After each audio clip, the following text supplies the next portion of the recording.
আসসালামু আলাইকুম রহমতুল্লাহি ওবরাকাতু। এই পাসপোর্টের কিছু ধারাবাহিক ভিডিও আসার কথা ছিল, যদিও ব্যস্ততার কারণে ভিডিওগুলি আর করা হয়নি। যে কমন যে প্রশ্নগুলি ছিল সেই প্রশ্নগুলি সম্পর্কে তো ইনশাল্লাহ এখন থেকে ধারাবাহিকভাবে সেই ভিডিওগুলি দেওয়ার চেষ্টা করব। তার মধ্যে আজকে বেশ কিছু প্রশ্নের মধ্যে আজকের আরেকটা প্রশ্ন হচ্ছে যে ই পাসপোর্টের সময় পোশাক নিয়ে যে এই বিষয়টা, যে ই পাসপোর্ট এনরোলমেন্টের সময় কি ধরনের পোশাক আপনারা পরিধান করবেন।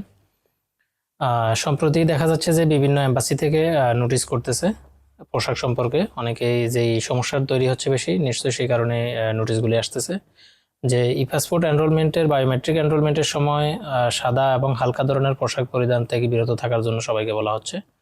কেননা ই পাসপোর্টের যেই প্রিন্টিং যেই সিস্টেম, সেখানে সেই সিস্টেমে তার প্রিন্টের সময় হালকা ধরনের পোশাক ওটা সমর্থন করে না, ই পাসপোর্টের প্রিন্টিং সিস্টেমটা। আর যার কারণেই হচ্ছে যে এই পাসপোর্ট অনেক সময় আসতে বিলম্ব হচ্ছে। যারা এই পাসপোর্ট এনরোলমেন্টের সময় সাদা এবং হালকা ধরনের পোশাক পরিধান করতেছে, তাদের আবার পুনরায় দেখা যাচ্ছে যে তাদেরকে ছবি দিতে হচ্ছে। আর এই জন্যই অনেক সময় হচ্ছে পাসপোর্ট আসতে বিলম্ব হইতেছে। কেননা একটা পাসপোর্ট যখন আপনি এনরোলমেন্ট করবেন, ছবি ফিঙ্গার দিবেন, তখন সেটা এখান থেকে ঢাকা হেড অফিসে যায়। সেখান থেকে এগুলি যাচাই বাছাই করে চেক করার পরে হচ্ছে এটা প্রিন্ট শাখায় যায়। প্রিন্ট শাখায় যখন যাওয়ার পরে এটি যথাযথভাবে প্রিন্টে এটি ভালো আসবে না, কিংবা এটা যখন সমর্থন করে না প্রিন্ট মেশিনে, তখন এটা আবার পুনরায় লোকাল এরিয়াগুলিতে আবার পাঠিয়ে দেওয়া হয়। তো এই যে যাওয়া এবং আসার মধ্যে একটা লম্বা একটা সময়, এই সময়টা নষ্ট হয়, যার কারণে টাইমলি হচ্ছে আপনাদের পাসপোর্টগুলি রেডি হয় না। অনেক সময় অনেকে জরুরি পাসপোর্টের প্রয়োজন হয় ভিসার ক্ষেত্রে, কিংবা দেশে আসা যাওয়ার ক্ষেত্রে। এই সমস্ত ছোটোখাটো বিষয়গুলোর কারণে এই সমস্যাগুলি হচ্ছে। তো সেই জন্য সাম্প্রতিক আপনাদেরকে সবাইকে সতর্ক করার জন্য এম্বাসি বারবার করে নোটিশ করতেছে বিভিন্ন জায়গা থেকে। এটা দেশে এবং বিদেশে যেখানেই থাকেন না কেন, দেশের ক্ষেত্রেও আপনারা কিংবা বিদেশের ক্ষেত্রেও ঠিক সেম, এনরোলমেন্টের সময় অবশ্যই আপনাদেরকে রঙিন পোশাক পরিধান করতে হবে। হালকা রঙের পোশাক পরিধান থেকে বিরত থাকবেন। এবং কি যখন এনরোলমেন্ট হবে, ছবি ফিঙ্গার নিবে, তখন হচ্ছে আপনারা গলায় চেইন কিংবা গলায় মালা, কানে হেডফোন, মাথায় পাগড়ি, চোখে চশমা, এ ধরনের পোশাক পরিচ্ছদ এগুলা পরিধান থেকে বিরত থাকবেন। এটা হচ্ছে যে ই পাসপোর্ট এনরোলমেন্টের ক্ষেত্রে কিছু নিয়ম কানুন। অনেকে হয়তো বা এই বিষয়গুলো জানেন না, না জানার কারণে এই সমস্যাগুলো তৈরি হচ্ছে। অনেকে, আমি আমার চোখের দেখা যে এম্বাসিতে দেখলাম যে পাসপোর্ট রেডি হয়ে আসছে, আসার পরে ওনারা কম্পিউটার অপারেটরদের সাথে কিংবা যারা দায়িত্বরত আছে তাদের সাথে খুব চিল্লাফিল্লা করতেছে।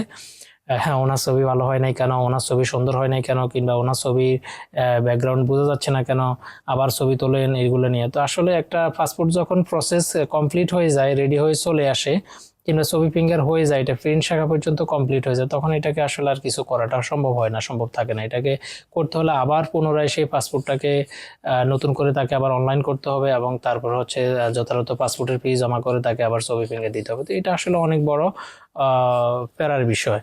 তো সবাই এই জন্য সচেতন থাকবেন, সতর্ক থাকবেন। যারা করে ফেলছেন তারা তো করে ফেলছেন, এবং যারা করেন নাই, সম্প্রতি করবে, তাদেরকেও আপনারা নোটিশ করার চেষ্টা করবেন যে এই পাসপোর্টের সময় অবশ্যই যেন হালকা ধূসর রঙের কিংবা মানে হালকা রঙের, সাদা হালকা রঙের পোশাক যেন না পরে আসে। অবশ্যই যেন একটু রঙিন কালার জামা কাপড় পরে আসে, যেটা হচ্ছে যে আপনার, কেননা এই পাসপোর্টের এনরোলমেন্ট নেওয়ার সময় পিছনে ব্যাকগ্রাউন্ডটা থাকে সাদা। তো সেই ক্ষেত্রে যদি আবার আপনার ড্রেসটাও যদি সাদা রঙের হয়, তখন ওই সাদার সাথে গায়ের ড্রেসটা এবং পিছনের ব্যাকগ্রাউন্ডটা মিলে হচ্ছে যায় ছবিটা ভালো লুক আসে না। সেই জন্য আর কি একটু রঙিন ধরনের পোশাক পরিধান করে আসবেন আপনারা অবশ্যই। আর এই পাসপোর্ট সম্পর্কে আসলে অনেকগুলি প্রশ্ন, অনেকেই রীতিমতো সবসময় কন্টিনিউ আমাদেরকে হোয়াটসঅ্যাপে নক করে থাকেন এবং প্রশ্ন করে থাকেন বিভিন্ন ধরনের কমন কিছু প্রশ্ন। এগুলি আসলে সবার জানা প্রয়োজন, সবার জানা উচিত। কেননা আপনি একটা পাসপোর্ট করবেন, সেটা অনেক লম্বা সময়ের জন্য, 10 বছরের জন্য একটা পাসপোর্ট। সেখানে এই পাসপোর্টটা আপনার বিদেশে অনেক জায়গায় ভিসা লাগানোর ক্ষেত্রে যায়, সেটা আপনার ইমিগ্রেশনে যায়। তো ওই ক্ষেত্রে যদি আপনার পাসপোর্টটা যদি যথাযথভাবে না হয়, আপনার ছবিটা যদি অ্যাকুরেটলি না আসে, কিংবা আপনার পাসপোর্টের কোনো তথ্য যদি মিসিং, মানে সুন্দরভাবে সাজানো গোছানো না হয়, তাহলে আসলে বিষয়টা একটু অন্যরকম হয়। এই তো সেই ক্ষেত্রে হচ্ছে যে কমন ওই প্রশ্নগুলি ইনশাআল্লাহ ধারাবাহিকভাবে ভিডিওগুলি নিয়ে আসবো।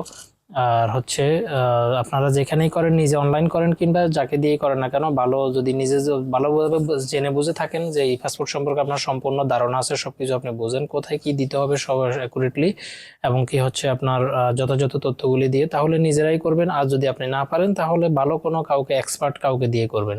একটা বিষয় না বললে নয়, অল্প বিদ্যা ভয়ঙ্কর, এই বিষয়টা সবসময় মাথায় রাখবেন। অনেক সময় অনেকেই দেখা যাচ্ছে যে এই ই পাসপোর্ট সম্পর্কে তার পরিপূর্ণ ধারণা না থাকার কারণে, সেই ই পাসপোর্ট কিংবা ওই কাজের সম্পর্কে তার ভালো পূর্ব অভিজ্ঞতা না থাকার কারণে অনেক সময় হুটহাট করে অনেকেই কাজ করে ফেলতেছে, এবং পরবর্তীতে অনলাইন করার পরে কিংবা পাসপোর্ট হয়ে যাওয়ার পরে তার চোখে আসলো যে তার এই ভুলগুলি হচ্ছে, যে ভুলটা আপনি করে ফেলছেন অলরেডি হয়ে গেছে, সেটা আসলে আর সমাধান আর সম্ভব না। সম্ভব, কিন্তু সেটা আবার অনেক বড় লম্বা প্রসেসিং।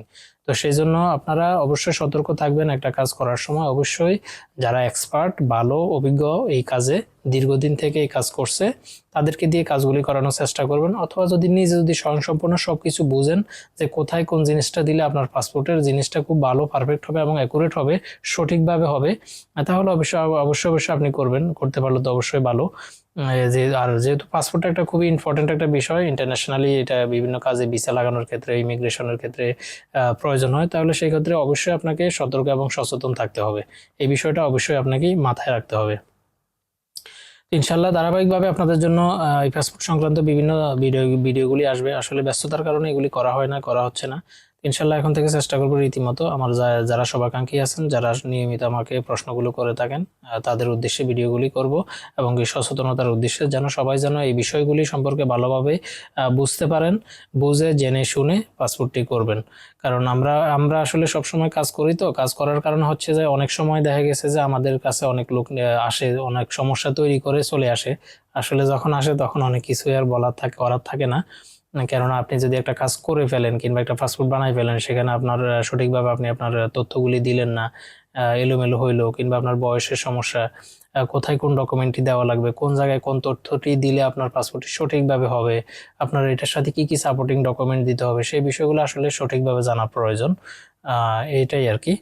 তো ঠিক আছে, সবাই ভালো থাকবেন, সুস্থ থাকবেন, দোয়া করবেন আমাদের জন্য। এবং কি যারা জানে না এই সমস্ত বিষয়গুলি পাসপোর্ট সংক্রান্ত, এবং কি তাদেরকে বিষয়গুলি জানানোর জন্য ভিডিওটি শেয়ার করবেন, যেন সবাই জানতে পারে, এবং কি যে এই সমস্ত ঝামেলাগুলো থেকে যেন অন্তত কিছুটা হলো স্বস্তি পান। কেননা একটা পাসপোর্ট দিয়ে আসার পরে বেশিরভাগই দেখা যাচ্ছে যে এখন বিভিন্ন সমস্যার কারণে পাসপোর্ট সময় মতো তৈরি হচ্ছে না, রেডি হচ্ছে না।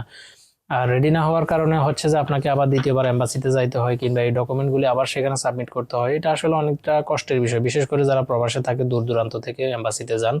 কিন্তু এই ছোটখাটো বিষয়গুলো না জানার কারণে, কিংবা অনলাইন করতে ভুলের কারণে, কিংবা আপনার ডকুমেন্টগুলি সঠিকভাবে সাবমিট না করার কারণে এই সমস্যাগুলো তৈরি হচ্ছে।